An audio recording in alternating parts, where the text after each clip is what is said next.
Espia e Espáia, o podcast de divulgação científica da UFOP.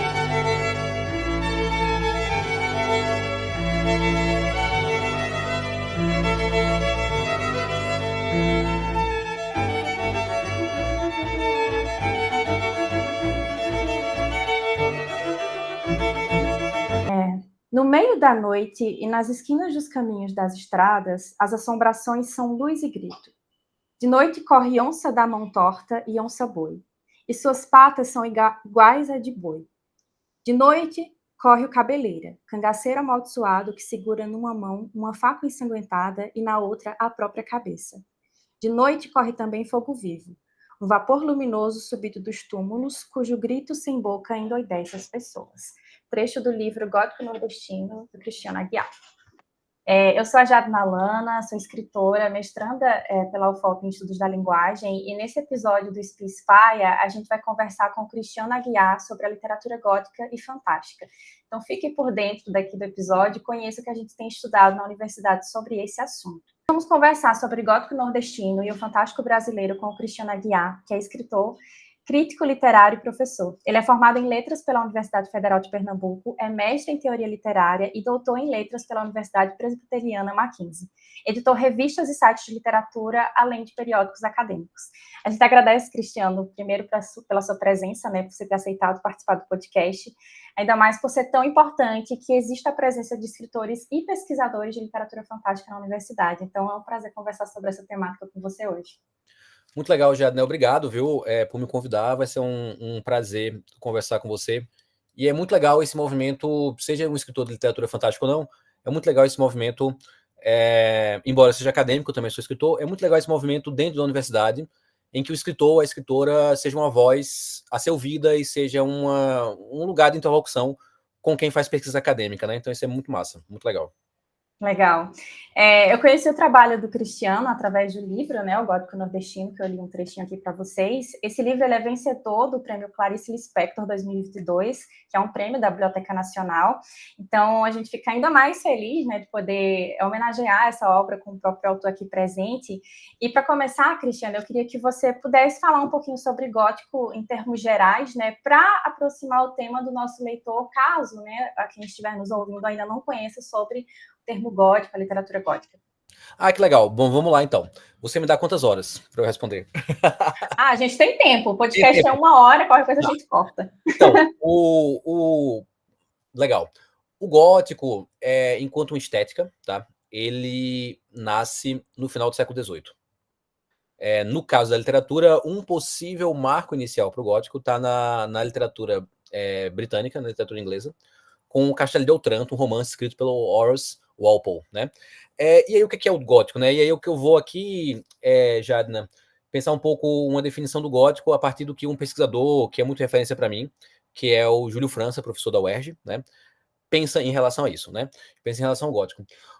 Então o gótico, ele nasce como... Eu digo sempre isso, assim, em aula ou em conversas como que a gente está tendo. O gótico é uma espécie de lado B do mundo social que se delineava, que se desenhava no final do século XVIII e ao longo do início do século XIX, né? O gótico, ele propõe uma reflexão crítica sobre a sociedade europeia daquele momento e sobre o tema da razão como um trono que era colocado em muitas dessas sociedades. E esse debate e esse questionamento é feito pelo gótico através de uma série de elementos. 2 elementos são principais para mim. Primeiro, a construção de uma atmosfera sombria, uma atmosfera marcada não só pelas sombras, mas pelo macabro, pelo grotesco, lançando mão, muitas vezes, do sobrenatural. Então essa é a primeira dimensão. E aí esse questionamento da racionalidade, o questionamento desse mundo social, é um questionamento também, às vezes, autores ou autoras, né? Há um fio gótico muito forte na autoria feminina. Às vezes, há até uma confirmação da razão, mas essa confirmação é feita através ao longo de um processo de uma narrativa que usa imagens do grotesco, do macabro. Bom, então esse é o primeiro elemento, da atmosfera sombria. E aí, essa atmosfera sombria, já nela constrói mundos que não são necessariamente marcados pelos paradigmas da escrita realista. Então é também uma escrita não realista, tá? É, não, e esse antirrealismo, esse não realismo, com muita frequência é usado, é feito a partir do sobrenatural, mas não necessariamente, né? Então é uma literatura sombria, é uma literatura estilizada, é uma literatura que não necessariamente tem um compromisso que o realismo que vai se desenvolvendo ali no final do século XVIII, e em especial ao longo do século XIX, vai propor como estratégia de decodificação, de representação e de interpretação da realidade. Então o gótico é isso, e aí a palavra vem, né? Porque muitas dessas histórias iniciais elas acontecem em ruínas do mundo medieval, né? E ruínas da arquitetura medieval, o castelo, né? O mosteiro, ruínas ou edificações que são usadas, enfim. E arquiteturas essas que, vindo do mundo medieval, são chamadas de góticas, porque uma das vertentes importantes da arquitetura medieval foi chamada pelos renascentistas de gótica, então esse nome acabou pegando, né? E aí, Legal. É muito interessante a gente ver, assim, pela perspectiva histórica mesmo, né, o gótico. E como você mesmo falou, né, a palavra gótico, ela carrega uma tradição estética que é muito europeia, né? Só que você subverte ela de um jeito muito interessante ao inserir ela num contexto brasileiro e principalmente nordestino, né? O próprio livro já é esse grande destaque que chama a atenção. Acredito que muitos leitores que te leem talvez cheguem por causa desse título, né? Gótico nordestino, né? Então, fala pra gente um pouquinho como é que foi esse processo de adaptar esse estilo a uma geografia, a uma linguagem, a uma simbologia que é tão nossa, que é tão brasileira, né? Uhum. A tua pergunta tem muitas entradas, assim, viu, já, de pensar, assim. Eu já disse isso em um monte de entrevistas, e eu vou repetir para você. Eu subestimei o potencial do título, né? Originalmente o livro poderia era um título de trabalho, de projeto, mas originalmente o livro seria outro, eu pensei em outros títulos prioritários. Um deles seria As Onças, que é um título de um dos contos do livro, né? Mas aí o pessoal da Companhia das Letras, quando contratou o livro, viu o potencial e falou assim, não, é esse, e eles estavam certos, né? Por isso que eles trabalham no varejo do livro e eu não, né? Porque eles sabem vender o negócio. Então assim, e aí veja, eu vou te dar uma resposta. Dessa vez eu vou responder para você. Essa é uma pergunta muito frequente e tal, numa chave pessoal. Primeiro, eu é um lugar comum que escritores digam assim. Você também é escritora, não sei se você se identifica com o que eu vou falar agora, né? Eu tô escrevendo um livro que tá faltando na estante. E quando eu tô dizendo isso, eu não tô inventando a roda, tá? Porque tem outras obras contemporâneas, eu vou chegar depois numa dimensão histórica, que tem coisas que tem uma proposta semelhante à minha, mas eles escreveram eu não, entende? Então, tipo, eu queria um negócio que fosse nesse projeto estético, do meu jeito, com a minha voz, com as minhas aspirações, com minhas referências e com as minhas questões. E aí, então era isso, assim, era o livro que eu queria ler na estante, que eu sentia que estava faltando, não porque o meu livro é melhor, pior do que os outros, mas porque não era o meu livro, né? Esse é um ponto. Ainda nessa chave pessoal, então eu sou um menino, assim, que lê uns quadrinhos de terror, que assiste Zé do Caixão no Cine Trash da Bandeirantes, né? Que joga RPG de vampiro, né? Eu fui uma criança que foi muito marcada, por exemplo, pelo cinema do Tim Burton, né? Também, sei lá, ao longo da adolescência eu leio muita literatura fantástica e entre elas me marca muito a obra Lovecraft, Edgar Allan Poe, né? O próprio Stephen King, em paralelo com outras leituras. Então eu sentia que era um momento também de eu pegar esse lado mais trevoso, assim, da infância, da adolescência, portanto, o processo de adaptação foi muito natural, porque foi resgatar algo que era meu já, na minha trajetória como leitor e como consumidor de cultura, entende? Mas ao mesmo tempo, isso é nosso também. O gótico é associado à Europa, mas ele é nosso, tá? Porque nós tivemos romantismo na nossa literatura, e o gótico nasce dentro desse contexto da literatura romântica, e é evidente que autores que estão vinculados ao gótico, eles são lidos pelos brasileiros. José de Alencar, por exemplo, cita Anne Radcliffe, né, uma das autoras do gótico, né? todo mundo leu Hoffmann, todo mundo leu Poe, todo mundo leu As Flores do Mal, do Charles Baudelaire, que tem um cruzamento ali com o gótico também, né? Por exemplo, na literatura brasileira me influencia muito um cara chamado Augusto dos Anjos, né? É até hoje ainda um dos meus poetas favoritos. Então ele também... Então vejam, esses elementos todos, eles são nossos, eles fazem parte da caixa de brincadeiras para qualquer escritor ou escritora usar de forma irrestrita, né? Muito interessante, porque realmente, né, a gente fala muito sobre o que vem de fora, justamente por isso que você falou, né? Há um consumo muito excessivo dessas coisas que vêm de fora. Eu não sei se você sente a mesma coisa, mas eu acho que é só muito recentemente que a gente que escreve fantástico no Brasil, a gente que escreve gótico, etc., tem cada vez mais tido esse destaque para a gente falar, não, tem no Brasil também. E antes de nós, na verdade, como você mencionou, né?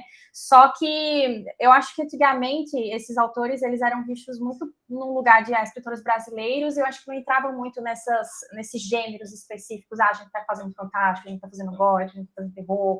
Então, acho que ultimamente o nosso papel enquanto escritores de fantástico no Brasil tem sido muito isso, assim, da gente mostrar que a gente não é a partir de nós que tem começado, embora seja a partir de nós que tem tido mais visibilidade, né? Então, essa fala é muito interessante nesse sentido.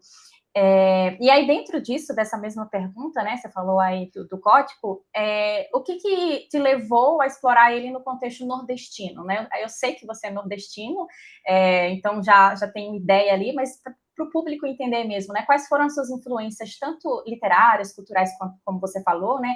Para construir esse imaginário sombrio dentro da cultura nordestina. Legal. Então, pois é, aí nesse caso tem também ainda uma chave biográfica, assim, que é a seguinte: esse é um livro que foi construído na pandemia, né? Ele foi escrito na pandemia, ele é um livro pandêmico, né? Ele é um livro que, inclusive, eu comento bastante a pandemia da Covid-19, né? E eu acho, assim, que então esse elemento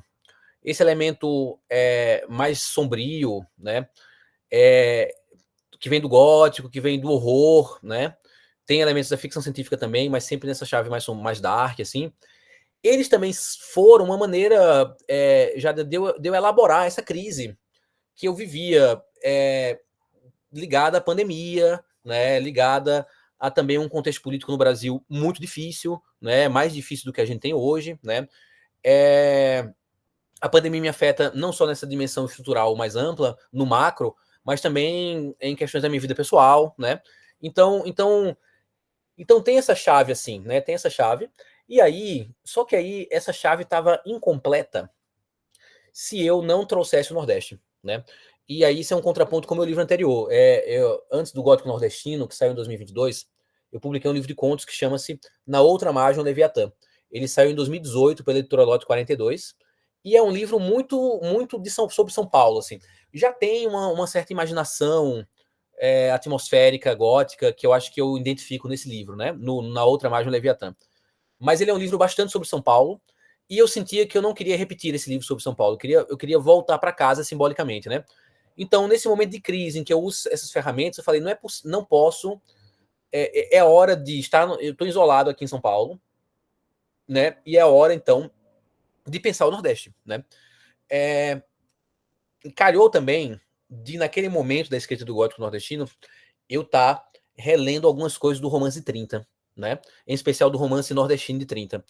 Então, por exemplo, eu citei agora há pouco em outra resposta para sua na resposta anterior, eu falei de elementos da língua inglesa, cultura pop e tal, mas, por exemplo, dois romances, o 15 da Raquel de Queiroz e o Menino de Engenho, são grandes referências para mim. Então, esse conto que você leu, que foi o Andaluz, o 15 estava muito na minha mente quando eu escrevi esse conto, e o último conto do Gótico Nordestino chama-se Vampiro, tem até que uma outra cena que eu meio que peguei um pouco do Menino de Engenho, assim, dos Elins, né? Também A Morte de Quincas Berro d'Água, que é mais lúdico, é mais bem-humorado, mas é um Jorge Amado fazendo um registro de um realismo maravilhoso, mas que você não sabe se realmente né? E brincando com a morte, fronteiras nebulosas entre o mundo espiritual e o mundo empírico. Então, por exemplo, eram referências para mim, sabe? Bem interessantes, assim, né? Que eu queria, que eu falei, eu vou convidar essas referências a fazerem parte do processo. Legal, eu não sabia que Gótico Nordestino tinha sido escrito em São Paulo, que você estava nesse momento lá, e acho muito interessante, porque a Sim. gente que... Pode falar. Não, sim, porque eu não voltei a morar no Nordeste, né? Uhum, Eu nasci em Campina Grande, aí morei uma época em Berlim. Depois eu voltei aí morei no Recife, voltei para Campina Grande. Aí aos 18 anos fui para o Recife, morei 11 anos no Recife e vim para São Paulo e não voltei para o Nordeste, né? Então eu uhum, escrevi o Gótico Nordestino integralmente em São Paulo. E, inclusive, por estar em São Paulo e por ter esse movimento, vamos voltar ao Nordeste simbolicamente, na minha memória, eu fiquei muito preocupado desse livro também não ser um livro saudosista, nessa retomada uhum, de uma região na qual eu não morava há muito tempo já, uhum, de uma coisa nostálgica, saudosista. É por isso também que no livro eu tento dosar essa cor local ou sotaque, que para alguns leitores e leitoras foi um pouco frustrante, porque eles queriam mais elementos, eles queriam algo mais nordestino, assim, explicitamente. uhum. E eu tentei, de alguma maneira, filtrar isso, exatamente porque eu era um desterrado, né? Sou um desterrado, imigrante, né? E estava escrevendo Uhum. nessa condição de imigrante, né? Interessante. Eu acho que o Nordeste, para a gente que sai de lá, eu saí um pouco mais tarde, eu ainda cheguei a fazer a faculdade, né? Me formei lá, e aí só depois dos 20 e tantos é que eu vim morar em Minas.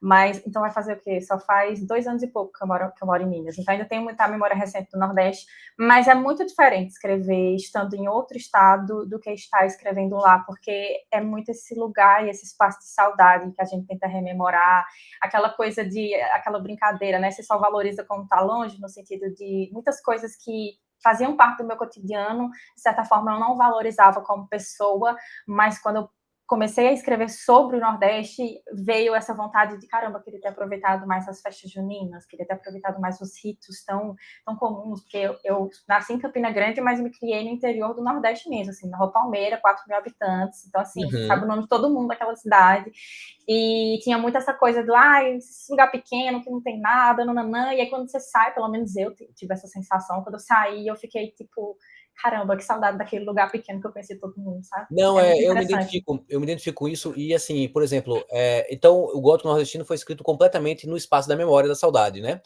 Já, por exemplo, meu próximo livro, que é um romance, eu senti a necessidade de ir lá para Paraíba, né?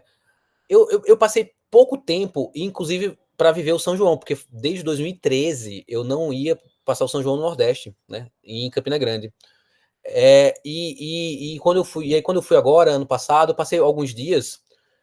Eu não vou chamar de pesquisa de campo, porque eu acho que foram poucos dias, mas foi uma espécie de reimersão para eu sentir uma energia, uma vibração que é composta por um monte de coisas. É, e eu fui para Campina Grande e depois fui para o Cariri, né? Porque parte do meu romance, do meu próximo livro, se passa no Cariri paraibano, né? Então aí nesse caso já foi necessário, claro, não dava para ser porque eu estava na pandemia, né? Mas nesse caso foi necessário ir para lá, né? Retomar e uma parte tá com essa vivência mais fresca na memória, porque o meu romance agora pedia isso, assim, né? Faz muito sentido. É muito diferente passar o São João no Nordeste e passar aqui no Sudeste, assim. Por mais que eles tenham aqui ritos iguais não, né, semelhantes, né, não é a mesma coisa, não é a mesma essência. O São João de Campina Grande, ele é o maior São João do mundo, né, então assim, Concordo, não concordo, tem é isso como, aí. não tem como. Então, assim, para quem está ouvindo a gente, né, hoje a gente está cruzando essa fronteira, né, entre o sonho e a vigília, entre o real e o sobrenatural. E o nosso guia nessa travessia hoje tem sido o escritor e professor e crítico literário Cristiano Aguiar, né, que é autor dessa obra que tem mexido com a cabeça e com medo de muita gente, né, que é o Gótico Nordestino. Neste livro, o Cristiano ele reúne 9 contos que desafiam a prosa tradicional. Então, são histórias que misturam elementos do gótico, do folclórico, com referências que vêm do cinema, das séries, dos quadrinhos, como ele mencionou, né? Tudo isso ancorado em um Brasil que pulsa entre o passado, o presente, o futuro. E no conto de abertura, que foi esse que eu li para vocês, o trechinho no começo, né? Chamado Dia da Luz, um menino ele atravessa o mato para entregar uma carta a um cangaceiro. Só que nessa caminhada as sombras parecem ganhar vida e a realidade começa a rachar nas bordas. É esse esse tipo de atmosfera densa, inquietante, ao mesmo tempo nossa e tão estranha, que a gente encontra ao longo de toda essa obra. É um sertão que não é só geografia, mas ele é espaço mítico, simbólico, habitado por figuras que parecem saídas de pesadelos e histórias mal contadas. O Gótico Nordestino é um livro que convida a imaginar de uma forma radical, né, que nos mostra que o medo também pode ser uma forma de entender o mundo e que o fantástico, quando enraizado na nossa cultura, ele pode dizer muito sobre o país que a gente vive. E aí, para a gente prosseguir com essa entrevista, né, a gente percebe que há uma interseção entre o horror, o fantástico e o realismo na sua obra, né? E a gente queria saber como você consegue equilibrar esses elementos para construir narrativas que são, ao mesmo tempo, inquietantes e brasileiras, como a gente tem conversado. Muito legal. Eu vou dizer que eu adorei essa leitura que você fez do meu livro agora, essa breve análise. Inclusive, se eu der outras próximas entrevistas, se alguém me perguntar sobre o Gótico Nordestino, eu vou falar assim, tem uma gravação aqui da Jadna, você escuta, você grava aqui, e é isso, assim, porque eu não tenho o que dizer. Achei muito bonito. Muito obrigado. Muito obrigado mesmo por essas palavras e por essa leitura tão bonita, né? Então, veja, pois é, como é que eu vou te falar isso, assim? Eu tô pensando aqui. Eu vou, por exemplo, a estrutura do livro, né? A estrutura do livro. Você leu o Andaluz, né? Que é o primeiro conto. Que é o conto mais realista do livro, né? É o conto em que. Mas que você fala de forma muito bonita, assim, que de alguma maneira essa realidade talvez esteja se ruindo, tô parafraseando, nas bordas, né? Porque o Andaluz, eu achava que era interessante começar com o Andaluz, né? Por quê? Porque ele é um conto que é uma propaganda enganosa, ele é fake news, né, do livro. Porque ele é meio um conto, assim, ele é um conto meio crônica, mais lírico e tal, né? E que eu acho que ele ainda se conecta com o meu livro anterior. Não que eu tivesse muitos leitores, mas eu tinha alguns leitores do livro anterior, e eu pensava assim, poxa, eu também não quero alienar essa galera, assim. E eu tinha um pouco de medo, porque é um livro de horror, né? É um livro que abraça o sobrenatural ao longo da sua leitura. E uma dimensão de resistência de parte do público leitor de literatura contemporânea para esse registro, né? Então eu estruturei, tipo, se você fosse ler na sequência, o Andaluz era uma espécie de caminho para, de alguma maneira, a caminhada da criança é um pouco, que um pequeno conto de formação, né? Basicamente essa criança entrando no mundo adulto. E eu pensava que também o leitor, a leitora, estava caminhando para entender esse mundo que eu estava apresentando, né? Claro, alguns dos contos, eles vão muito pro sobrenatural mesmo, assim, né? O conto Lázaro, né? Que tem os mortos-vivos por causa da Covid. O próprio conto As Onças, que tem essas onças inteligentes, gigantes, né? Mas, de modo geral, eu gosto muito também, Jadna, de uma ambiguidade, assim, né? De você ler um conto e você pensar assim, cara, mas isso aqui realmente é sobrenatural ou não, né? Então, na verdade, os outros contos, eles são meio construídos na estrutura clássica do conto gótico do século XIX, né? E o Todorov, ele leu muito bem isso ali na introdução à literatura fantástica dele, que são contos, né? Em que durante boa parte do enredo o leitor fica em dúvida sobre qual é o estatuto da realidade, se esse estatuto da realidade é impregnado ou não pelo sobrenatural. Eu achei que isso era uma ferramenta muito interessante. E por que também? Porque quando eu olhava para o panorama da literatura brasileira no campo do fantástico, eu via pessoas fazendo coisas parecidas comigo, mas eu também via muito sendo levado mais a sério por um certo perfil de leitores, uma literatura fantástica brasileira que era ligada ao realismo mágico ou que era ligada ao neofantástico, né? É algo que derivasse do Kafka, do Cortázar, ou então que usasse o sobrenatural sempre como uma paródia, né? Bento Carneiro, o vampiro brasileiro, né? Uma coisa assim, um negócio assim. Então para mim também esse modelo do conto gótico do século XIX, que trabalhava com hesitação, que tinha uma dimensão realista em que os personagens tinham uma psicologia construída a partir das regras do realismo tradicional, em que tempo e espaço obedeciam o mundo realista tradicional, mas que aos poucos esse mundo era erodido pela inquietação do fantástico, pelas situações insólitas, era um caminho que eu achava interessante para mim, porque eu achava que me daria prazer de escrever, mas eu sentia que de repente era algo que poderia voltar à tona na literatura contemporânea brasileira, e que poderia talvez colocar um caminho do gótico nordestino um pouco diferenciado de outros colegas meus, né, que estavam trabalhando também com o fantástico em outros registros. Então, é por isso que, na verdade, eu sempre digo isso, o realismo é a minha melhor aliada, é o meu melhor aliado, né?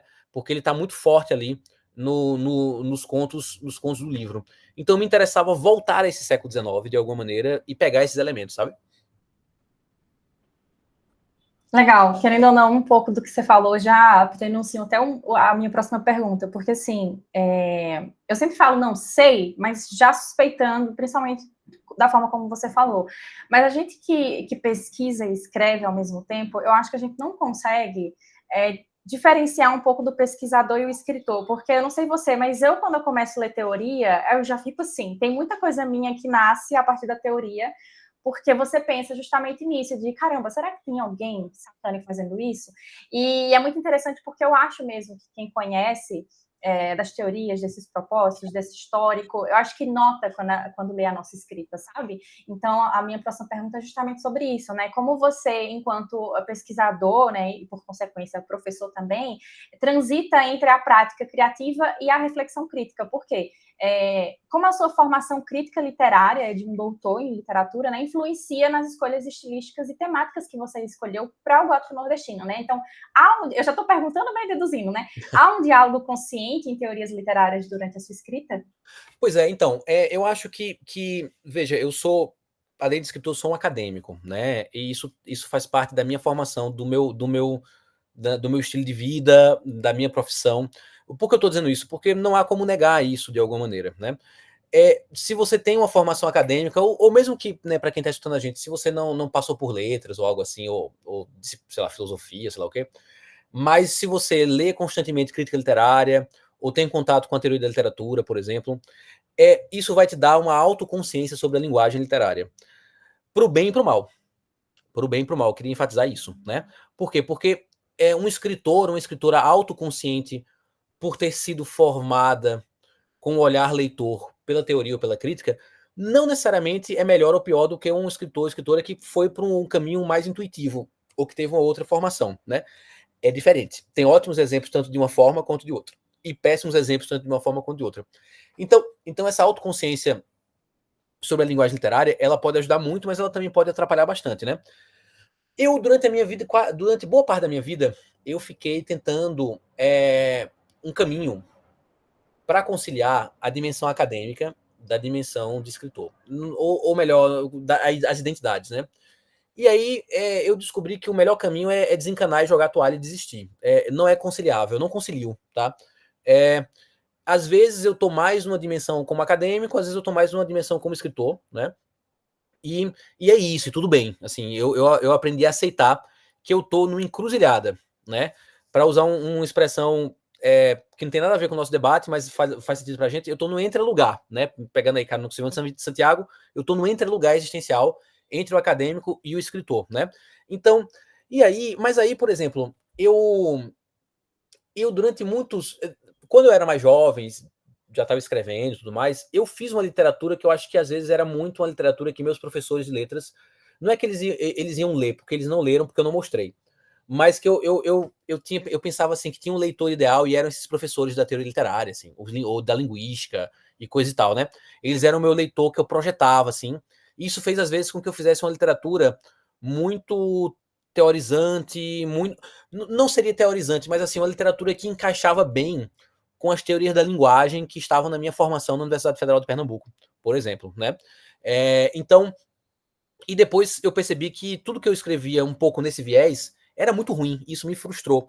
E aí talvez eu tenha exagerado um pouco, assim. Então, por exemplo, até hoje, no meu romance eu tô desarmando um pouco isso, mas até hoje eu tenho mais receio de fazer referências eruditas muitas referências na minha literatura, citações ou coisas assim, piscadelas eruditas ou de coisas assim, intertextualidades mais explícitas, assim, porque eu tenho muito medo de repente, o lado professor entrar na cena no momento em que eu acho que não é tão adequado, né? Esse lado entrar, né? Então, eu às vezes eu acho que eu pequei por excesso também desse outro lado. Mas aí que tá. Por outro lado, assim, o que eu percebo já, né, que o Cristiano escritor tem influenciado mais o acadêmico do que o contrário, na verdade, tá? É, as minhas vão mais do que a teoria hoje em dia me dar ideias, é, são as minhas ideias literárias que me levam à teoria ou à crítica. Então eu cheguei no momento que também é um momento pragmático em que eu não tenho condição de me desdobrar em coisas muito diferentes. Se eu estou escrevendo literatura fantástica, já há alguns anos eu consolidei que eu devo pesquisar a literatura fantástica, né? Porque eu preciso aproximar essas duas dimensões até por uma questão pragmática, por causa de tempo, de energia e tudo mais. Então, por exemplo, só depois do gótico nordestino é que eu fui de fato estudar as teorias do gótico. Claro que eu tinha noção, já tinha lido Júlio França, tinha uma visão, uma coisa assim, mas entrar nas teorias mesmo foi depois do gótico nordestino. A mesma coisa aconteceu com o horror, né? Eu era muito mais um leitor da literatura de horror do que um leitor das teorias do horror, né? Então isso... agora, eu vou te dar um último exemplo. O meu próximo livro, caso eu termine e caso ele seja publicado, ele vai mais num flerte da ficção científica. E não por acaso eu estou começando a já pensar, já faz umas semanas, em um projeto de ficção científica latino-americana no século XXI, né? Então, na verdade, né, o vampiro venceu, né? O vampiro venceu. O Mr. Hyde realmente conquistou o Dr. Jekyll, né? Então, o Cristiano escritor tem muito mais influência no acadêmico, hoje em dia, nas decisões de sala de aula, de cursos, de teorias, do que o contrário. Que legal. Eu tenho exemplos parecidos também na minha carreira. Eu escrevi uma obra de regionalismo fantástico lá em 2020, e ela foi o gancho para eu começar a ir atrás, pesquisar, meio que foi o fruto da minha dissertação, né? Que eu ainda não defendi, mas em junho agora eu defendo. Mas vai dar certo. Né? Mas é engraçado, eu quis frisar isso porque geralmente a gente pensa o contrário, né? Ah, fulana, né, Jadna mexe em teoria literária, em literatura, em letras, e aí certamente ela tá ali também aplicando com um saber, e não tem nenhum problema com isso. Mas na verdade, muitas vezes é o contrário, é o movimento inverso é que realmente é o movimento, né? Eu estou pesquisando regionalismo, por exemplo, mas porque na verdade eu estou escrevendo, dialogando com essa tradição, né? Então é legal a gente fazer essa inversão, essa virada de mesa, eu acho que é bem legal. Totalmente. Muito legal. E o gótico, ele é um gênero que historicamente dialoga muito com o inconsciente, né, com o corpo, com os limites da racionalidade. Quais teóricos você diria, né, da crítica literária, da psicanálise, o que vinha na sua mente, né, que você consideraria fundamentais para a gente pensar o gótico nesse contexto brasileiro? Ah, legal. Eu vou te citar, alguns nomes, assim, né, de acadêmicos brasileiros mesmo, assim, né? Alguns até também são escritores de ficção, né? Então, por exemplo, para mim, e vou ficar só na academia brasileira. Eu realmente quero puxar a sardinha hoje na Universidade Brasileira. Então, para mim, as duas referências fundamentais são Júlio França na UERJ, né? E a Sandra Guardini na USP. Eles têm uma produção muito ampla sobre o gótico e de muita qualidade, né? E nesse campo, eles são realmente... Não são os pontos de referência exclusivos, mas são dois pontos de referência fundamentais. Então eu aprendi demais lendo, né, esses dois autores. E aí, por exemplo, você tem no Ceará, né, um escritor que também é professor, que é o Moacir Fio, né, que faz pesquisa sobre o gótico, fez o doutorado dele sobre o gótico, né, e que tem uma reflexão sobre o gótico de muita qualidade. E eu queria te indicar também esses acadêmicos que eu vou te falar agora, eles não são necessariamente, né, eles não usam o gótico como objeto, mas os objetos de pesquisa deles. E eu estou trazendo isso porque, como é um podcast acadêmico, então acho que faz sentido, né? Mas os objetos de pesquisa deles atravessam esse debate do gótico. Então, por exemplo, na Federal do Piauí, a Carolina Aquino, né, é professora do programa de pós-graduação em letras da UFPI, ela tem uma pesquisa sobre o mal na literatura, e evidentemente que ela atravessa o gótico. O próprio Oscar Nestares, né, que é escritor, um dos principais pesquisadores de horror no Brasil. A formação do Oscar Nestares passa pela PUC de São Paulo, pela USP, mas agora ele é pós-doc no Mackenzie, né, meu colega lá, pesquisador no Mackenzie, e ele também está sempre pesquisando horror, e é evidente que não dá para falar de horror sem o gótico, né? E aí tem a minha colega no Mackenzie também, Ana Lúcia Trevisan, que trabalha com a literatura hispano-americana e que muitas vezes atravessa o gótico também, né? E por fim, lá na Federal da Paraíba, em João Pessoa, a Luciane Santos, né? Que também, nas suas pesquisas, parte pelo gótico. Então, e aí eu citei esses nomes porque quem está ouvindo a gente pode jogar no portal de periódicos da CAPES, no Google Escola, o nome dessas pessoas, e vai ter um monte de artigo. Mas eu decidi citar várias pessoas, Jadna, por quê? Porque realmente há muitos pesquisadores nessa área, tá? O gótico, principalmente, porque o gótico tem uma certa legitimidade histórica e crítica, quer dizer, não teve desde sempre, mas tem mais é mais antigo a legitimidade, né, dos estudos do gótico na academia, em especial nos programas ou departamentos de língua inglesa, né?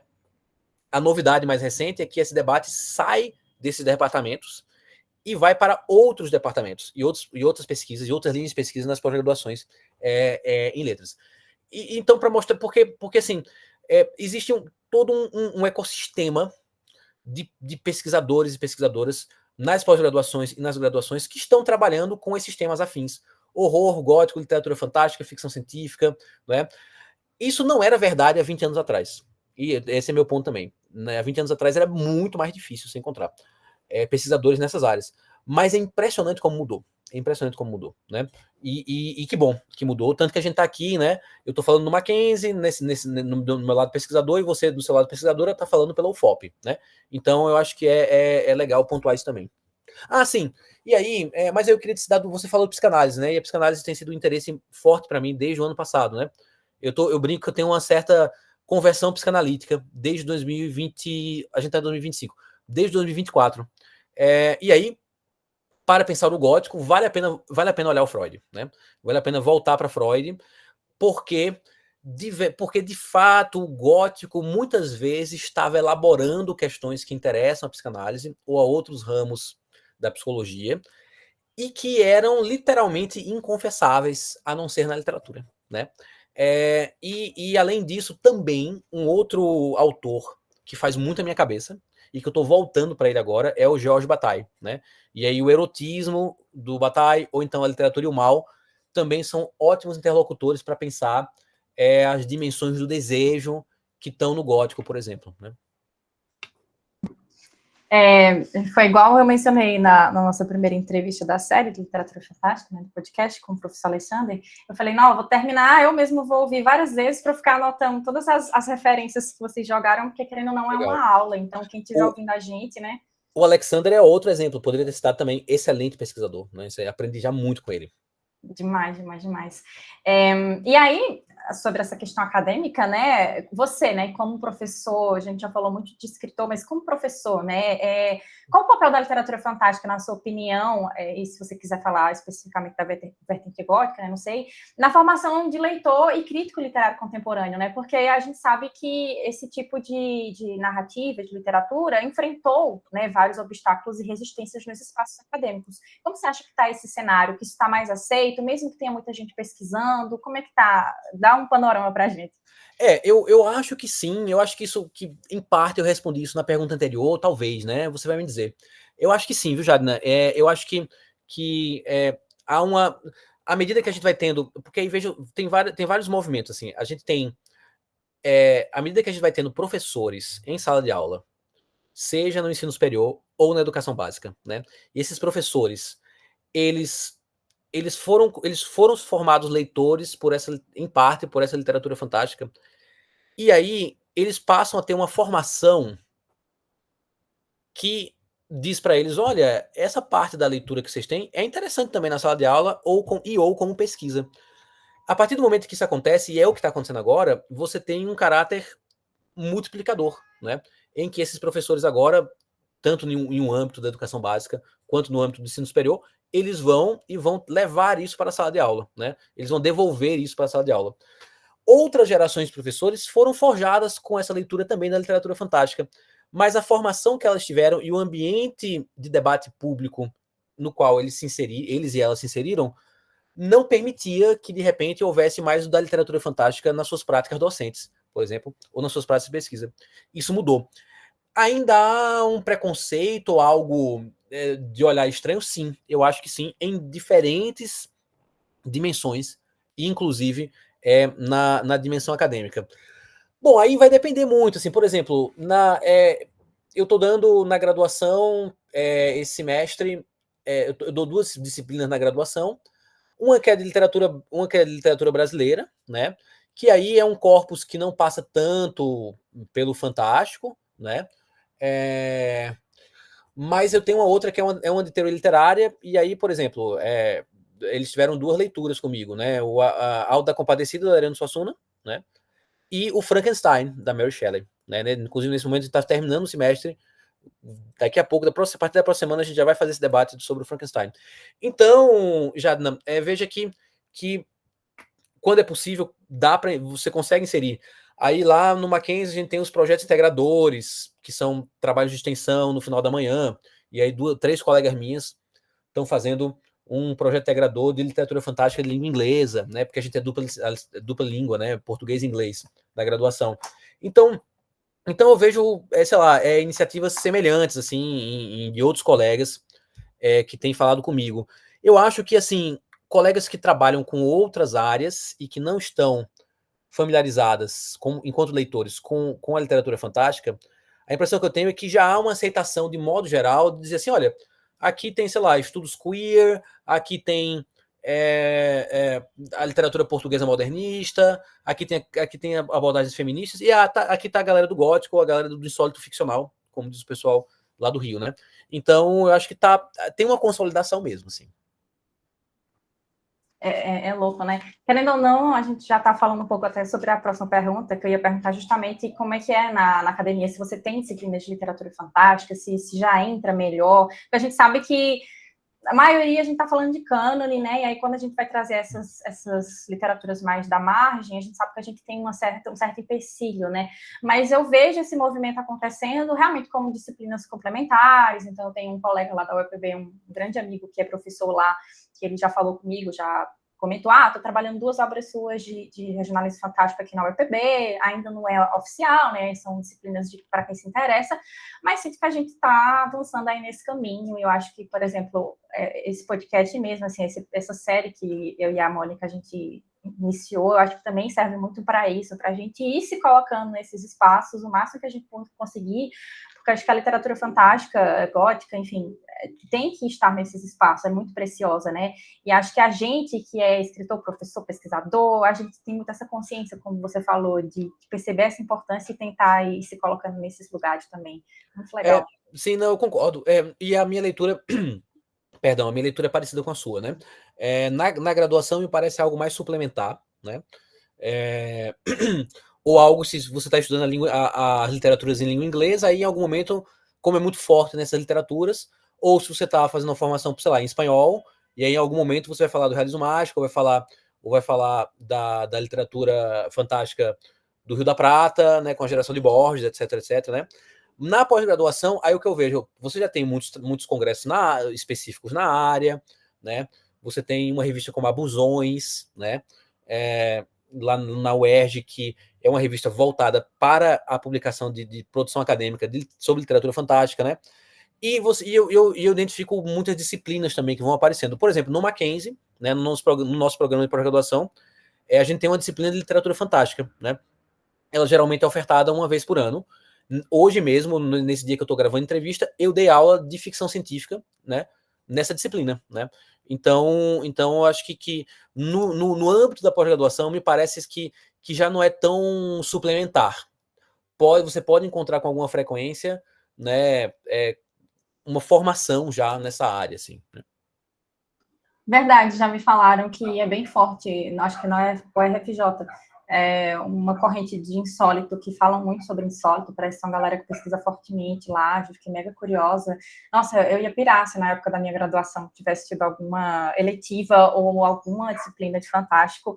Eu lembro que na época não tinha nem escrita criativa, e aí quando eu estava quase saindo do curso, começou uma escrita criativa que eu, assim, fiquei louca e tal. Então, realmente, são espaços que eu sinto que a academia tem que abrir mais, porque hoje no Brasil, tudo bem que algumas particulares já têm pós-graduação em escrita criativa, não sei se tem graduação em si, mas eu sei que tem muita pós-graduação, mas na universidade pública tem muita gente entrando que quer escrever, entra em letras. Eu fui uma dessas pessoas que entrou em letras, não porque queria ser professora, mas porque queria ser escritora. E não tinha nada, eu achava que eu ia chegar e pelo menos uma brechinha eu ia achar. Então eu fui fazendo um caminho de costura. Tinha uma disciplina eletiva de dramaturgia, eu pensava, poxa, dramaturgia pode ser um caminho ali para a escrita. Aí tinha uma sobre escrita de gênero, aí eu caramba, talvez isso possa ser bom para o meu currículo de escritora. Mas foi uma coisa assim, de catando mesmo. Sim. Eu lembro que eu fui fazer os estágios supervisionados nas escolas, eu odiava, porque eu não queria a docência na escola pública, eu não queria aquela parte, gramática também não, linguística, eu só queria a parte de literatura. E a gente ainda não tem, né? Então, muitos escritores entram na universidade de letras para tentar ganhar algum conhecimento ali, tentar enveredar pelo caminho da escrita, mas não necessariamente queira a docência, né? Então, espero que se abra mais. Não, e assim, por exemplo, eu acho que tem mesmo, a Letras tem pensado, eu acho que tem chegado um momento de um debate sobre qual é o foco que a Letras quer pensar, da ampliação do foco que a Letras precisa pensar, para além da formação de professores, que claro, é a vocação do curso de Letras, é uma vocação importantíssima, né, para o Brasil, né, mas eu tenho uma colega que foi minha professora, que é a Marisa Lajolo, né, e a Marisa sempre fala isso, olha, é preciso também que a Letras se abra para pensar que ela precisa também fazer uma formação que contemple outros interesses que passam pela escrita criativa, que passam pelo campo da comunicação, pelo campo da editoração, né, e eu acho que esse é um debate que ainda está pequeno, mas é um debate que começa a aparecer assim, né? Sim, né? Eu tenho colegas da UFOP que eu compartilhei, conversei, que falam que o sonho era ser revisor editorial, mas que não sabe o caminho, porque só fez as disciplinas de gramática na universidade, teve uma eletiva ou outra que poderia mexer com o editorial, mas tudo isso tem que ser muito extra, né? Tem que ser muito por fora, e eu acho que, nossa, a universidade ia ganhar muito em entender que letras é um campo, assim, muito vasto para além da docência, embora, como você falou, seja muito importante, né?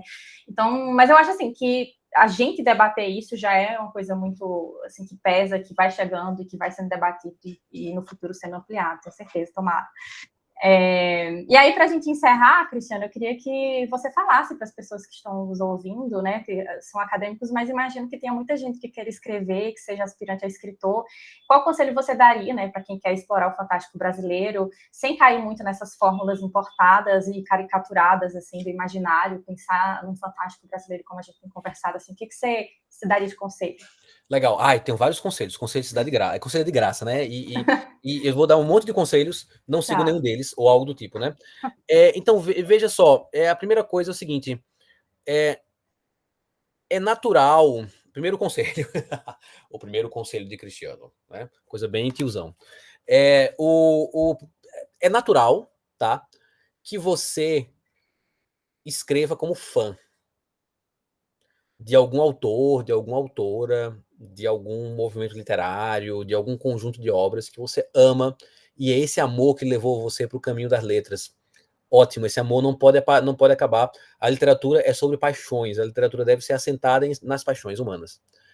Porém, se você quer ser uma escritora, você não pode ser uma fã, escrever como uma fã. Você tem que escrever como uma escritora. Ou seja, você tem que passar dessa fase inicial, que é sempre uma fase de formação, que é a fase de fã, escrever como fã, tá? Passar dessa fase de fã, você vai ter o desafio, que é o desafio mais perturbador de todos, que é olhar para si e pensar assim: que voz é essa que eu estou dando a nascer? Tá? Então, essa é a primeira dimensão.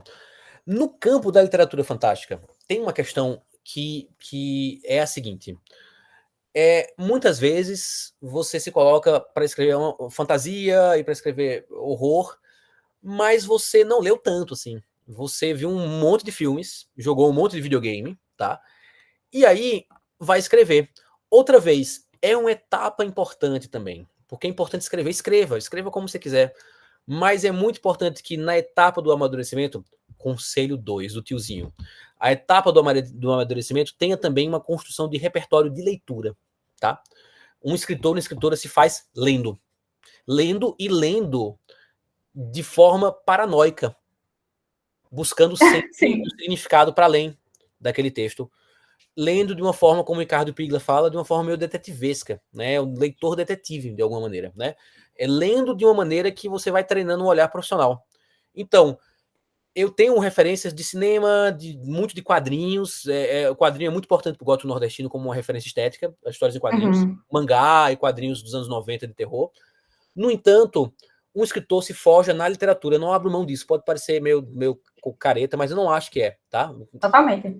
Você tem que ler. Então, essa é uma segunda coisa importante, tá? É a segunda coisa importante. Continue vendo os filmes legais, se você gosta da A24, ou se você gosta de Megan 4 da Blumhouse, tá? Isso é legal, isso é divertido, né? Se você gosta da Dario Argento, mas vai também para a literatura. Isso é um ponto importante. E aí um terceiro ponto que eu acho que é importante é: você não é um escritor de Londres. Você não é se bem que ninguém quer, não sei se as pessoas ainda querem ser. Você não é a J.K. Rowling do bairro do Pina, do Recife, onde eu morei, tá? Você não é o Stephen King de Taubaté, tá? Sim. Você é um escritor brasileiro. Desculpa, eu sei que dói, eu sei que isso te Mas magoa, tem que falar. mas você é um escritor brasileiro. Você é um escritor brasileiro, você não tá em Manhattan, tá? Você não tá tomando chá das 5 em Londres. Você está escrevendo em língua portuguesa, num país que tem problemas de desenvolvimento, com uma condição social de profundas desigualdades, numa língua que, embora seja falada por milhões de pessoas, ela tem uma literatura, no caso da brasileira em especial, de prestígio periférico, essa é a realidade, tá? Embora nossa literatura seja linda e maravilhosa, e as literaturas em língua portuguesa sejam riquíssimas em Angola, em Portugal, entre outros lugares, tá?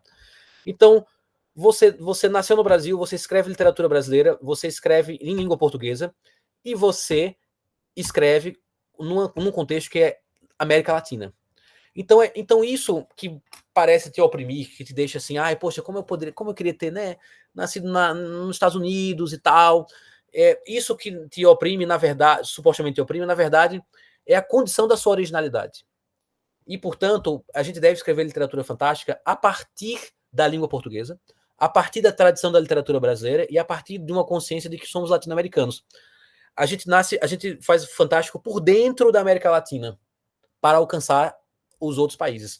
É evidente que a gente vai ler um bocado de coisa de língua inglesa e de outros países, e de linguagem pop e tudo mais, mas você é um escritor latino-americano, você é uma escritora latino-americana, assuma isso, porque essa é a condição, não tem como fugir disso, e essa é a condição da sua singularidade, tá?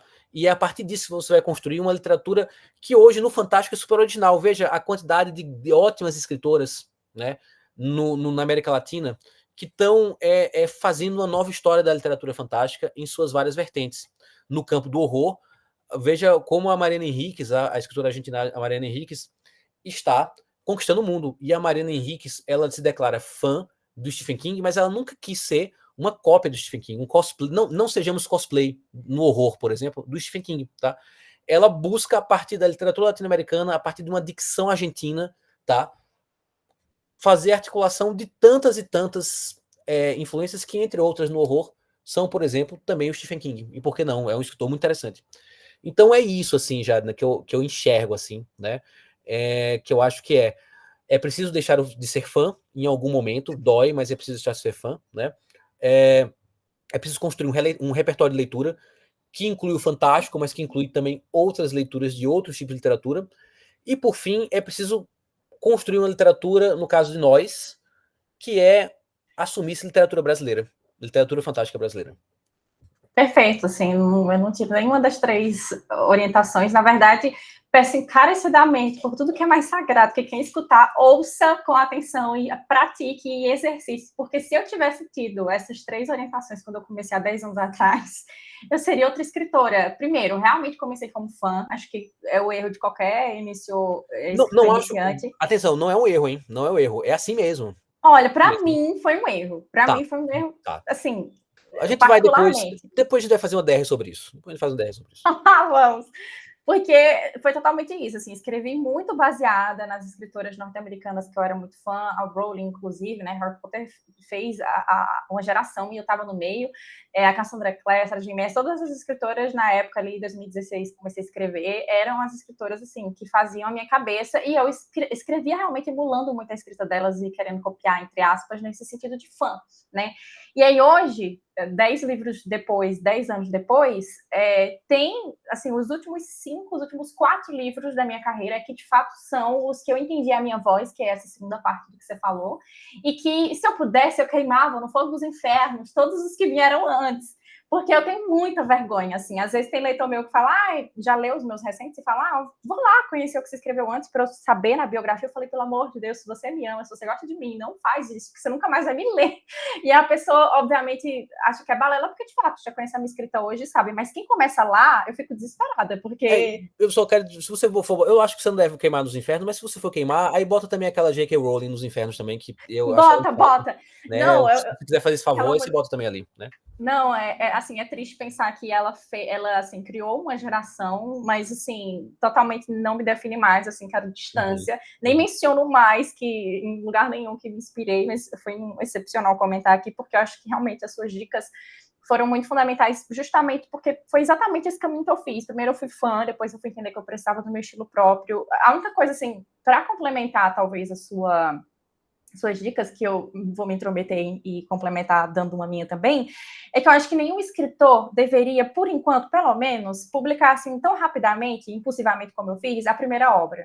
Porque eu acho que é uma obra muito experimental. Então, se eu tivesse tido a paciência de esperar pelo menos um ano, ler, reler, ter certeza que era aquilo, a gente sabe que a gente muda em 10 anos, e mesmo assim eu não ia gostar, talvez.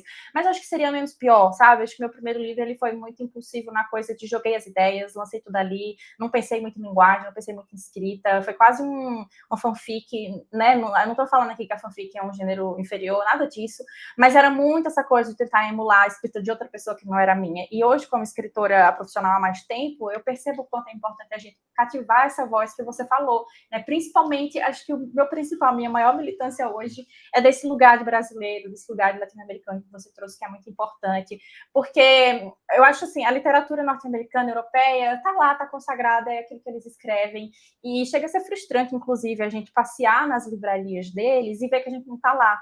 Pois é. Eles não olham para a gente, né? Não mesmo. Viajei para a Alemanha agora recentemente, no final do ano passado, e sim, não encontrei um livro brasileiro, nem de um Machado de Assis, de nenhum clássico, que dirá da gente, né? E o brasileiro tem muito essa coisa de estar exaltando, e assim, não é que a gente não tem que ler a literatura norte-americana e europeia, mas assim, eu acho que é demais e acaba influenciando até nessa construção de um eu escritor, que eu acho que a gente tem referências brasileiras extraordinárias para nos embasar, para a gente começar a escrever como fã, talvez, né, como você falou, e depois ir para um escrita que é mais nossa e que a gente descarta porque tem esse endeusamento, né, da escrita norte-americana e europeia. Então, assim, acho que as suas três dicas, né, são assim, uma escadinha de uma construção de carreira assim que eu acho exemplar e que eu indico assim, que eu incentivo para quem eu ensino, para quem me pede conselho. Eu acho assim que é, enfim, primordial, assim, eu gostei muito das suas... Poxa, que legal. Mas só para compartilhar com vocês,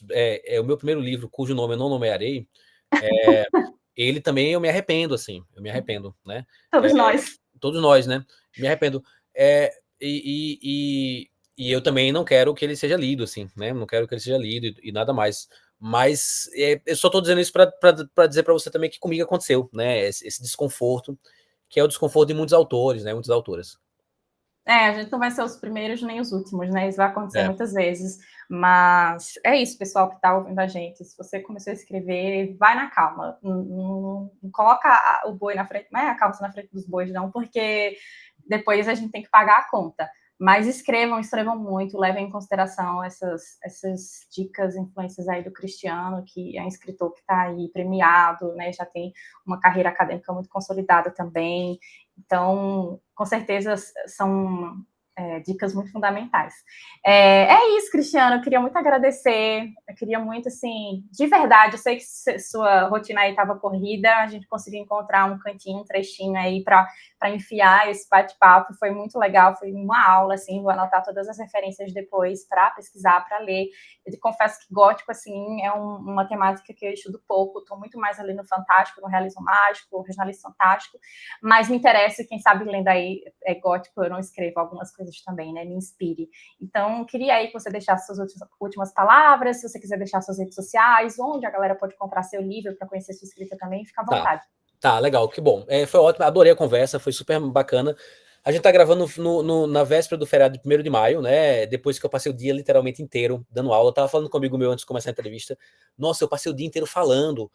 Quando eu terminar a entrevista com a Jadna, eu vou fazer um voto de silêncio até amanhã, meu dia, porque eu não aguento ouvir minha voz. Tem momentos que a gente não aguenta ouvir a nossa voz, né? Principalmente quando a gente tá às vezes num dia intenso de aula, mas foi ótimo, adorei demais e também aprendi demais também com o que você pontuou. Que legal que a gente faz essa interlocução. Olha, e tem umas coisas aí no Mackenzie que a gente quer fazer sobre realismo mágico, viu? O realismo maravilhoso. Vamos depois trocar umas figurinhas. Sim, olha, vamos vender o peixe. Que bom, vou vender o peixe. Então, como a Jadna falou, meu livro mais recente chama-se Gótico Nordestino. Ele saiu pela Alfaguara, que é um selo da Companhia das Letras. Vocês encontram nas melhores casas do ramo, né? Eu estive em Ouro Preto. Quando foi que eu estive em Ouro Preto? No começo de 2024, né? E eu visitei uma livraria linda, cujo nome eu já não vou lembrar. E meu livro, para quem é de Ouro Preto está escutando, né? Meu livro está à venda lá, né? Lá também quem é os mineiros, BH também, nas livrarias, você pode encontrar ou encomendar. Claro, você pode encontrar também na Amazon, né? E também no próprio site da Companhia das Letras. Eu estou no Instagram, minha principal rede social é o Instagram, né? Então você pode me encontrar lá, é só colocar Cristiano Aguiar e vai aparecer. Lembrando que meu Cristiano é com o H depois do T, né? Do T de tatu, no né? Ti. E por fim, Jadna, eu queria só divulgar, eu tenho uma newsletter, né, no Substack, legal. né, que chama-se Linguagem Guilhotina, tá? Eu vou dizer mais uma vez, eu tenho uma newsletter no Substack. Você pode colocar assim, Cristiano Aguiar, o Substack, e aí pode aparecer, mas o nome da newsletter é Linguagem Guilhotina. Nessa newsletter eu tenho algumas crônicas, mas eu falo às vezes de mercado editorial e falo muito texto sobre literatura, né? Inclusive meus próximos 2 textos, na época que a gente está gravando esse podcast, um chama-se Em Defesa da Literatura Fantástica e o outro Em Defesa da Literatura Realista, né? Então, aí para maio são os 2 textos que eu vou publicar em maio, né? É isso, né? Fiquem à vontade e estou à disposição para a gente conversar. Mandem um oi para mim aí, né? E é isso aí. Legal, fiquei curiosa, vou ler lá a sua newsletter e me inscrever. É isso, Cristiano, muito obrigada. Agora vai fazer seu voto de silêncio, descansa, bom feriado. Se cuida. Tá bom, então um beijo para vocês e um abraço. Até a próxima, Jadna.